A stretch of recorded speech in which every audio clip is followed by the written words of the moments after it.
This is going to be multiple in one, but since it ain't a full story, I'm just letting the AI read it. Also, my throat's hurting, so yeah. Here is GCPD Files number 5, Part 1 to 4, written in the same official chronological dossier style as your previous entries.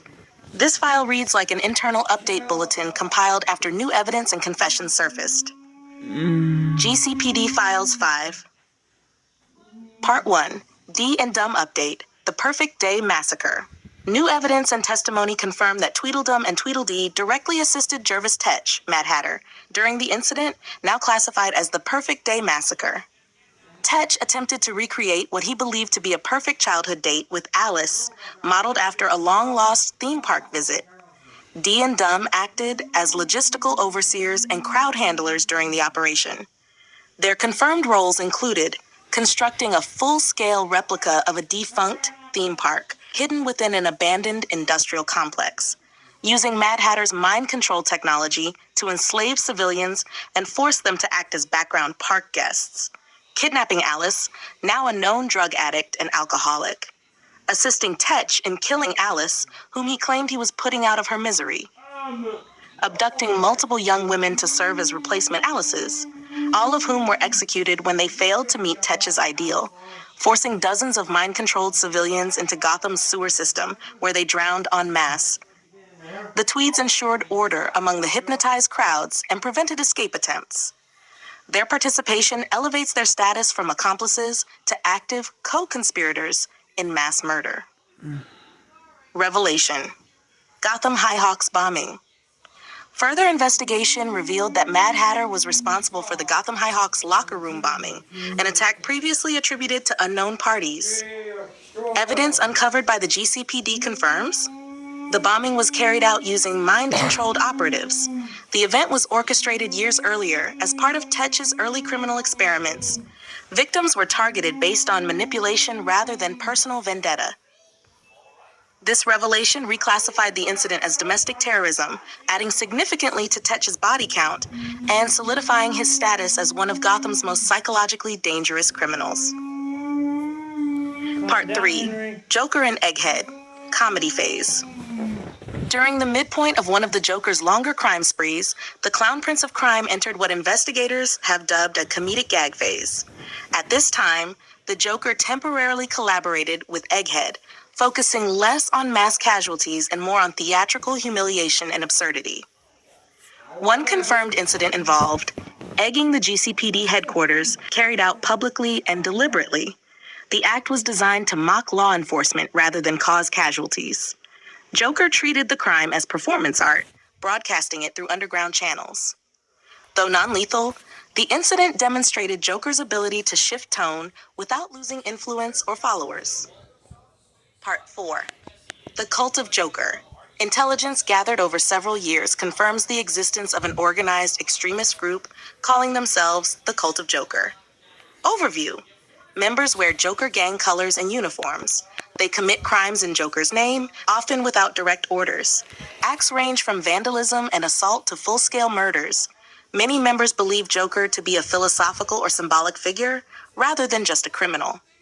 The cult operates independently at times, making them unpredictable and difficult to dismantle. Their existence proves that Joker's influence extends beyond physical presence, functioning as an ideological contagion within Gotham. End of file.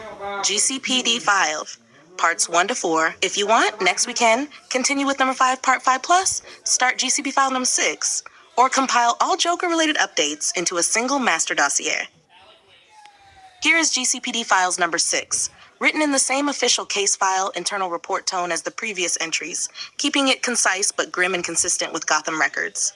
GCPD Files 6, Rat Catcher. Real name Otis Flanagan. Known aliases Rat King, former Rat Catcher, affiliation history. Joker, former associate. Status, active at large. Background: Otis Flanagan first emerged in Gotham's criminal underground under the alias Rat King. During this early phase, Flanagan presented himself as a sewer-dwelling cult figure, claiming dominion over Gotham's rat population. He exhibited extreme isolation, delusional thinking, and a parasitic dependence on vermin for companionship and survival. At some point following his initial appearances, Flanagan abandoned the Rat King persona and rebranded himself as the Rat Catcher, adopting a more methodical and professional criminal approach. Criminal modus operandi. As the Rat Catcher, Flanagan utilized trained rats capable of navigating Gotham's sewer and ventilation systems, small harnesses and containers to steal cash, jewelry, keys, and evidence, coordinated swarms to sabotage infrastructure and overwhelm targets. His crimes were difficult to trace due to the rat's ability to bypass locks, alarms, and human surveillance. Association with the Joker. Flanagan entered into a working relationship with the Joker, who exploited the Ratcatcher's abilities for theft, sabotage, and smuggling operations. During this period, rats were used to steal valuables and sensitive materials on Joker's behalf. Flanagan was treated as expendable muscle rather than a partner. Joker frequently mocked Flanagan's attachment to his animals. Despite Joker's cruelty, Flanagan continued working for him due to fear, dependency, and the promise of protection. Incident: break with the Joker. The alliance ended abruptly following a documented incident in which the Joker deliberately poured Joker toxin, acid variant, onto one of Flanagan's trained rats, killing it instantly. Witness testimony and later interrogation records confirm the act was intentional. Joker referred to it as a punchline. Flanagan reacted with extreme emotional distress and rage. This event marked the first time Flanagan openly turned against the Joker, vowing retaliation and severing all ties. Psychological profile. Displays obsessive emotional attachment to rats, views rats as family rather than tools, exhibits deep resentment toward humans, particularly authority figures. Joker's betrayal reinforced his belief that humans are inherently cruel. Following the rat's death, Flanagan's behavior became more erratic and violent, with an increased tendency to deploy rats in lethal ways. Current assessment. The Ratcatcher is no longer aligned with the Joker and now operates independently. His knowledge of Joker's operations and access to Gotham's sewer network makes him a potential wild threat. Threat level high, environmental and psychological hazard. End of file, GCPD Files 6. If you want, next we can continue with GCP Files number 7. Here is GCPD Files number 7. Structured exactly as requested, broken into clear parts, written in an official Gotham case file tone consistent with prior entries. GCPD File 7, Associated Threats and Affiliates. Part 1. The Church of Joker. Known as Church of Joker Affiliation, The Joker. Status active, decentralized. The Church of Joker is a loosely organized cult composed of civilians and criminals obsessed with the Joker's ideology, appearance, and chaos-driven worldview. Members view the Joker as a messianic figure rather than a criminal, often interpreting his crimes as messages or lessons. The group wears Joker-themed clothing and gang colors, commits crimes in his name, often without direct orders, mimics Joker's speech patterns, jokes, and violent theatrics. While some cells claim direct contact with the Joker, most operate independently, believing that random acts of violence and disruption please him. The church has been responsible for vandalism, bomb threats, copycat murders, and public disturbances across Gotham. The Joker has never officially acknowledged the church, though he has occasionally exploited them when convenient, referring to them mockingly as his congregation. Part 2. Humpty Dumpty. Real name, Humphrey Dumpler. Alias Humpty Dumpty. Mental status, severely mentally ill. Affiliation, Joker. Manipulated asset. Humphrey Dumpler is a mentally unstable individual suffering from obsessive-compulsive disorder and severe dissociative delusions. His criminal behavior stems from trauma involving his grandmother, whom he accidentally killed while attempting to fix her after a fall. Believing that anything broken can be repaired, Dumpler began breaking into homes and buildings to dismantle and reassemble them correctly. At some point, the Joker manipulated Dumpler, exploiting his fragile mental state. Joker used Humpty Dumpty to dispose of inconvenient witnesses, silence individuals who talk too much, hide evidence by dismantling crime scenes. Dumpler believed he was helping make things right, unaware he was being used as a tool for murder. Once his usefulness ended, Joker discarded him without hesitation. Part 3. Killer Moth, real name Drury Walker. alias Killer Moth. Affiliation, Joker, temporary alliance. GCPD records confirm that the Joker and Killer Moth teamed up several years prior in a high-profile kidnapping attempt. During this incident, Killer Moth deployed his cocoon gun, successfully capturing Commissioner James Gordon, Bruce Wayne, the mayor of Gotham City. The plan was to publicly humiliate Gotham's leadership and ransom them during a televised event. However, the operation failed when Robin intervened, neutralizing Killer Moth's equipment and freeing the captives before Joker could escalate the situation. Following the failure, the Joker reportedly mocked Killer Moth relentlessly, ending their partnership. Hatter Part 4, Clayface. Original, real name, Basil Carlo, alias Clayface. Affiliation, Joker, Penguin, various criminal enterprises. The original Clayface, Basil Carlo, was an actor-turned-criminal who specialized in impersonation. GCPD intelligence confirms that Carlo performed contract work for the Joker, the Penguin, and other Gotham crime figures. His services included impersonating public officials, replacing key individuals temporarily, creating confusion during major criminal operations.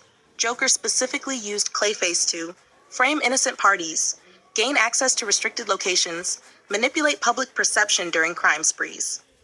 Unlike other Joker associates, Clayface maintained a transactional relationship motivated by money and notoriety rather than loyalty.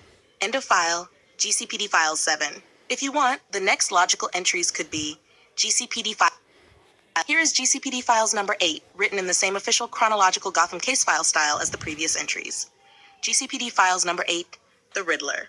Real name, Edward Nashton, aka Edward Nigma, alias The Riddler. Primary modus operandi, riddles, puzzles, intellectual domination.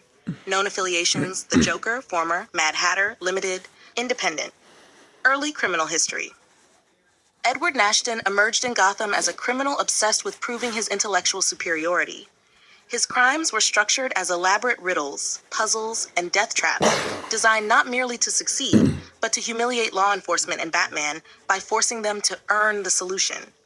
From the outset, Nashton showed little interest in loyalty. He valued information, leverage, and control above all else. Association with the Joker. At one point in his criminal career, the Riddler served as an information broker for the Joker. Rather than acting as a frontline enforcer, Nashton supplied intelligence on GCPD movements, identified weaknesses in Gotham's infrastructure, provided psychological profiles of targets, helped misdirect Batman during major Joker crime sprees. The Joker tolerated Nashton because of his usefulness, often paying him with protection, access to chaos, or rare information. However, their relationship was strictly transactional. Joker frequently mocked Riddler behind his back, referring to him as, open quote, the guy who asks questions because nobody listens. Close quote, breakdown of the alliance. The partnership ended when Nashton realized that Joker took credit for plans Riddler helped construct, intentionally sabotaged Riddler's puzzles for amusement, viewed him as disposable Riddler, who demands recognition above all else, severed ties after Joker deliberately ruined one of his carefully constructed intelligence networks during a citywide crime spree. From that point forward, Nashton refused to work under Joker again. Post-Joker operations. Following their split, Riddler built his own surveillance networks, stockpiled blackmail material on criminals and officials, began targeting both heroes and villains alike. He positioned himself as a criminal kingmaker, offering information only when it served his ego or advanced his long-term schemes. Despite this, Joker has occasionally used Riddler's clues and riddles without permission, further fueling Nashton's hatred toward him. Psychological profile. Primary motivation, recognition, intellectual validation. Primary fear, being ignored or forgotten. View of Joker, necessary chaos turned personal insult. Riddler considers himself smarter than the Joker, but resents that Gotham fears Joker more. Riddler remains at large or intermittently incarcerated, depending on the incident timeline. His intelligence networks continue to pose a high-level threat to Gotham's security. End of file, GCPD Files number 8. If you want, number 9 could cover. Here is GCPD Files number 9, continuing in the same structured, in-universe Gotham Police Archive style. GCPD Files 9, Associates of the Joker. Part 1, Cornelius Stirk. Name, Cornelius Stirk. Status, incarcerated, Arkham Asylum. Primary traits: cannibalism, hallucinations, extreme psychosis. Known associations: the Joker covert. Background: Cornelius Stirk is a severely disturbed individual suffering from powerful hallucinations, believing that he can taste people's souls through consumption of human flesh. His crimes are ritualistic and driven by delusion rather than profit. Stirk's pathology made him extremely useful to one individual in particular, the Joker. Joker connection. GCPD intelligence and Arkham testimony indicate that the Joker secretly supplied Stirk with victims over a period of time. These victims included former Joker goons who attempted to defect, criminals who failed Joker or became liabilities, IRS agents and financial auditors investigating Joker-linked shell accounts, random civilians selected purely for chaos or convenience. The arrangement benefited both parties. Stirk received victims without needing to hunt. Joker eliminated problems without direct involvement. In several cases, victims were reported missing shortly after being reassigned by Joker operatives, later linked circumstantially to Stirk's feeding grounds. Current status: Stirk was eventually apprehended following a series of disappearances tied to sewer access points and abandoned buildings. He remains incarcerated at Arkham Asylum under extreme supervision. Part 2. Mr. Freeze. Real name: Dr. Victor Freeze, alias Mr. Freeze. Status: incarcerated, intermittent escape history. Primary motivation: preservation of Nora Fries. Known associations: the Joker. Past: various criminal factions. Background: Dr. Victor Fries turned to crime in pursuit of a cure for his terminally ill wife, Nora Fries. His actions, while criminal, are consistently driven by desperation rather than malice. Joker connection. At several points in Gotham's criminal history, Mr. Freeze worked with the Joker under duress. Evidence suggests Joker discovered the location and condition of Nora Fries. Joker threatened to destroy or kill her if Freeze refused cooperation. Freeze provided technological support and manpower during select Joker operations. Unlike most of Joker's associates, Freeze was not motivated by chaos or amusement, only fear. Joker reportedly mocked Freeze throughout their partnership, often referring to Nora as, open quote, the world's coldest punchline, close quote. Despite this, Freeze complied to protect her. End of the alliance. The working relationship ended once. Batman intervened and secured Nora's safety. Freeze relocated her to a protected cryogenic facility. From that point forward, Freeze avoided direct collaboration with Joker whenever possible, viewing him as a necessary evil rather than an ally. Current status: Freeze remains a recurring threat in Gotham. But GCPD behavioral analysis notes that he actively avoids Joker-related operations unless coerced. End of file, GCPD Files number 9. Here is GCPD Files number 10, written in the same official case file, Gotham Crime History style you've been using. GCPD Files 10, Fractured Alliances. Part 1, Oswald Cobblepot, alias the Penguin. Occupation: crime lord, gunrunner, nightclub owner. Primary base: the Iceberg Lounge. Known associates: Joker, former, Harley Quinn, former, multiple arms traffickers. Background: Oswald Chesterfield Cobblepot rose to power in Gotham's underworld as a black market gun runner, specializing in rare, military-grade, and experimental weapons. Using the Iceberg Lounge as a front, Cobblepot built one of the most stable and organized criminal empires in the city. The Iceberg Lounge became neutral ground for Gotham's elite and underworld alike. Politicians, crime bosses, and masked criminals all passed through its doors. Cobblepot enforced strict rules to preserve its reputation as a place of business, not chaos. The Joker Alliance. In the early years of his rise, Penguin and the Joker worked together on weapons distribution, laundering, and mutual favors. Joker, at the time, often disguised himself using specialized makeup and prosthetics that allowed him to pass as a normal human during public appearances. This uneasy partnership abruptly. The Iceberg Lounge incident. One night, Joker and Harley Quinn were on what witnesses described as a date at the Iceberg Lounge. During service, a waitress accidentally spilled water on Joker, washing away part of his disguise and revealing his true, chemically scarred face. Startled, the waitress commented on his appearance. Joker responded by activating his acid flower, spraying the waitress directly, killing her in front of patrons. The attack caused panic inside the lounge and drew immediate attention from Penguin. Fallout Cobblepot. furious that Joker had violated his territory and brought chaos into his business, personally ejected Joker and Harley Quinn and permanently banned them from the Iceberg Lounge. Following the incident, Cobblepot instituted a standing rule, open quote, no clowns, close quote. The rule applied to Joker, his associates, and anyone dressed or acting in his likeness. Since that night, Penguin has refused all direct business with Joker. The two maintain a hostile but cautious distance. Any Joker presence near the lounge is treated as an act of war. Part 2, Harvey Dace, alias Two-Face.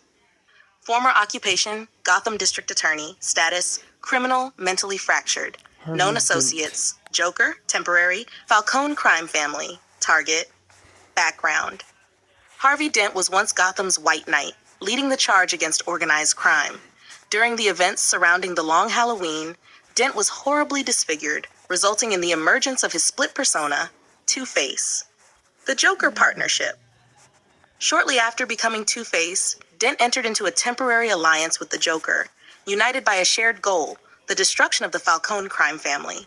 The partnership was never stable. Joker treated the campaign as entertainment. Dent saw it as justice through chance. Their plan ultimately failed due to internal chaos and Batman's intervention. Harvey vs. Two-Face. GCPD psychological profiling reveals a deep internal divide. The Harvey Dent personality despises Joker, blaming him for Gotham's corruption and mocking of justice. The Two-Face persona tolerates Joker, seeing him as an unavoidable constant of Gotham's chaos. Dent understands that, open quote, you don't beat the Joker, you survive him. Close quote, as a result, Two-Face will work alongside Joker if the coin allows it, never trust him, never consider him a friend. Chatter current status. Two-Face continues to operate independently, occasionally intersecting with Joker-led schemes, but never fully aligning himself. Their relationship remains one of mutual exploitation rather than loyalty.